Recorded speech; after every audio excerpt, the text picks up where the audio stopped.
It is a somewhat overcast morning here on the banks of the river, on the banks of the creek, and I am out here walking with this lovely lady. And he followed me and we're the same shirt. Is she follow me or she follow me? You know? Because she know me look cute in that shirt. You know, but we are reason, you know, they take this time for be somewhat therapy for the relationship. You know, we discuss with issues them where we are going through as man and wife. You know, man, wife. You know, and it's somewhat therapeutic for both walking, cleansing, you know, morning, revealing, you know, our different anxieties. And this morning we're talking about what? Playing role. You know, playing roles in the relationship and how not roles as in superior, inferior. Yeah. But just roles as in responsibilities, and how we can sometimes do each other injustice when we don't play our role. We neglect our role. You know, I don't like the word play though. Okay, use another term. Fulfill. Fulfill. When we neglect our roles in the relationship, then we leave the other person to pick up the slack. We leave the other person to compensate, and that in itself can be erroneous. You hear that word there? Erroneous to the relationship, because it in fact pushes and forces the other person to, you know, morning, to pick up the slack. We force the other person to pick up the slack. We force the other person to take on additional responsibility. We force the other person to make decisions that normally should not be theirs to make. You know?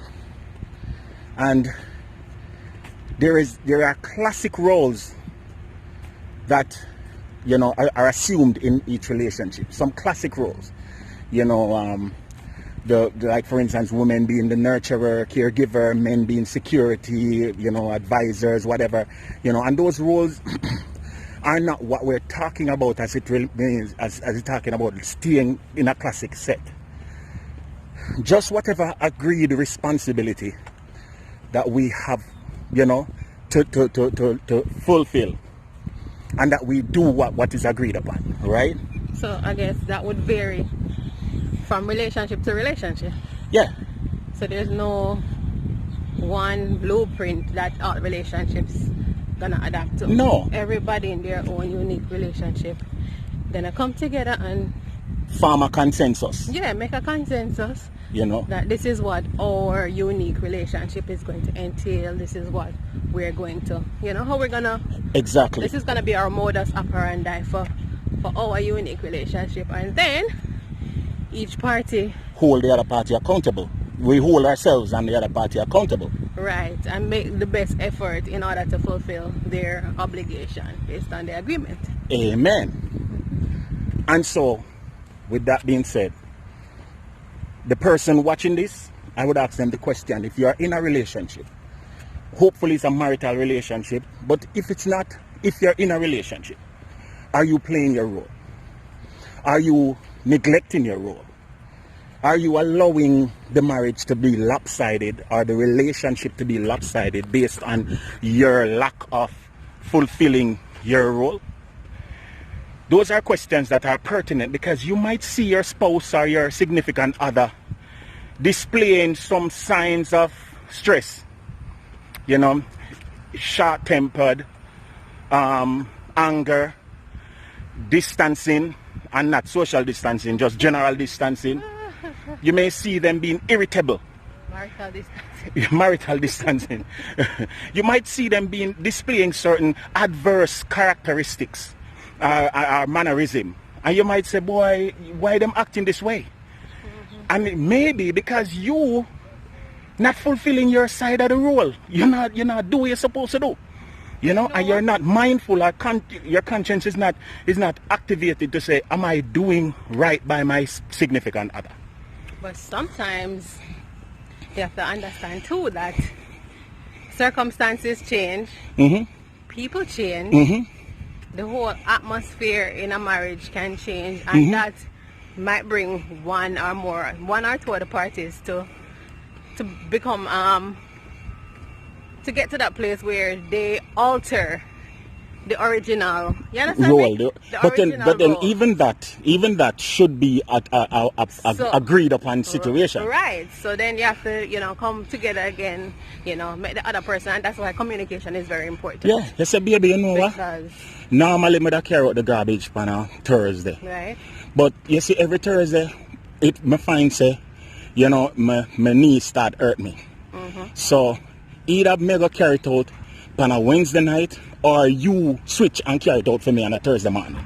Right. You get what I'm saying? Right. But if Thursday come and I don't take up the garbage and do nothing, then you start doing it because you're going to feel that role. And the garbage needs to take out. You start to have resentment. Then you start to get upset. He's pretty much, slacking neglecting, and neglecting what he's supposed to be doing. So you come in at the house and I say, what's up, babe? Not say nothing to me. Right. And I'm like, why are you acting this way? Because you are taking up my role by taking up the garbage, which I did not communicate to you that there is a reason why it's not being done. These are some of the simple things that causes stress. And a lot of relationships are falling apart, not because of infidelity or any of those traditional reasons, but because communication is down, and also the role. People are neglecting their role. Other people are feeling overwhelmed, they're feeling misused or mistreated, and they are not voicing this, or they don't have the opening to voice these concerns. So it's just a concern, not just a talk we talk. And this morning we just pray, say, like us, people who are in relationship will seek to do their best, honor God in your relationship, honor the other person in your relationship, and that by doing this, it will cause the relationship to blossom and to grow and to develop into something beautiful, where respect, honor, and love can be shown to both parties. Because guess what? A man supposed to love his wife, and a wife supposed to love her husband. And there is no two ways about it. The way in which love is displayed can be different, in that. But at the end of the day, I'm supposed to love her. Yeah? Sometimes I don't like her very much, but I love her. You like me, but you just don't like what I do. But that's just a word for this morning. There's a little talk, and we do hope that you'll have a blessed day, you guys. And one more thing, you know what too? Even though we have individual roles, the female have her role, the male have his role, we have one unique, universal, common role, which is to please God. And as a couple, if we always strive to do that, then it will better enable us to fulfill our role, marital role individually. That's true.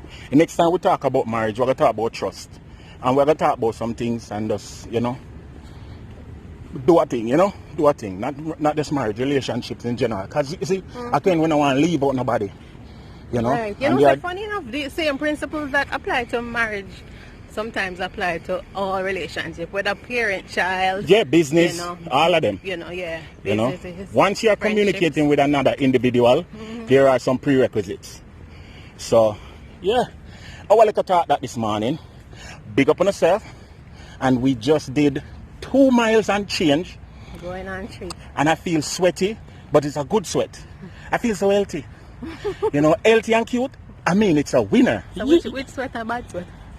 Which one of the sweat them is a bad sweat? No sweat not bad, but you know what I mean. The sweaty and cute.